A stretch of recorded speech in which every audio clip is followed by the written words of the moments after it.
BJP और कांग्रेस के बीच जंग छिड़ी है। एक ट्वीट कर कांग्रेस के पूर्व अध्यक्ष राहुल गांधी ने केंद्र सरकार पर वार किया। जवाब में बीजेपी अध्यक्ष जेपी नड्डा ने पलटवार किया और यह सियासी लड़ाई असफलता बनाम वंशवाद की हो गई।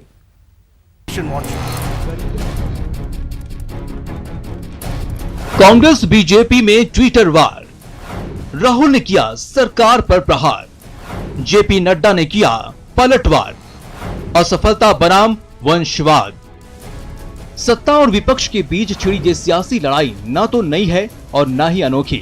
नयापन सिर्फ मुद्दों को लेकर है। बिगड़ती अर्थव्यवस्था से शुरू हुई ये लड़ाई अब असफलताओं तक पहुंच गई है। कांग्रेस के पूर्व अध्यक्ष राहुल गांधी ने सरकार की असफलता पर तंज कसा और ट्विटर पर लिखा, कोविड-19, नोटबंदी और जीएसटी के मामलों में सरकार की नाकामियां भविष्य में हार्वर्ड बिजनेस स्कूल के लिए केस स्टडी होंगी। अपने ट्विटर में राहुल गांधी ने 37 सेकंड का एक वीडियो भी शेयर किया है, जिसमें प्रधानमंत्री के वादे और बढ़ते कोरोना को दिखाया गया है। आप खुद देखिए वो वीडियो। उसमें 21 दिन लगने वाले, ताली बजा करके, थाली बजा करके, घंटी बजा करके। इससे पहले भी कई बार राहुल गांधी लॉकडाउन की स्ट्रेटजी को फेल बता चुके हैं, लेकिन इस बार उन्होंने इसमें नोटबंदी और जीएसटी को भी जोड़ दिया है। अब जब वार हुआ है तो पलटवार भी तय है। प्रहार का जिम्मा उठाया बीजेपी अध्यक्ष जेपी नड्डा ने और वंशवाद के जरिए राहुल गांधी पर निशाना साधा।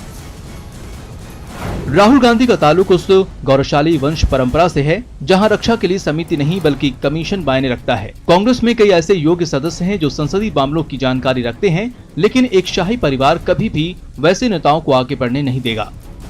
दरअसल इन दिनों जब से चीन सीमा पर आ डटा था, राहुल गांधी उसको लेकर केंद्र सरकार पर हमलावर थे। अब जब संसद की रक्षा मामलों की स्थायी समिति की रिपोर्ट आई है, तब नड्डा भी हमलावर हो गए हैं।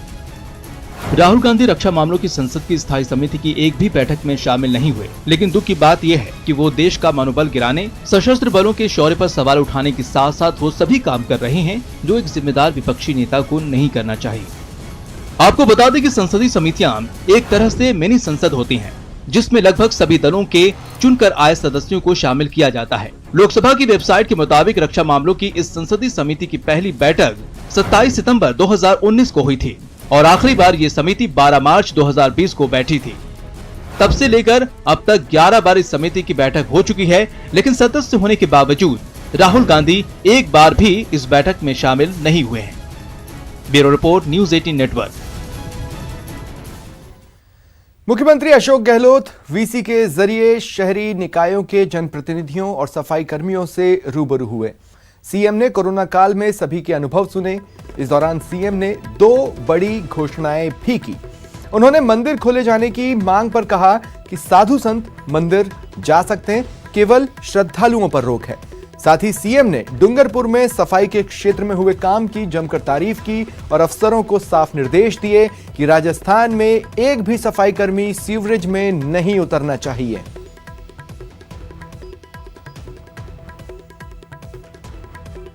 सीएम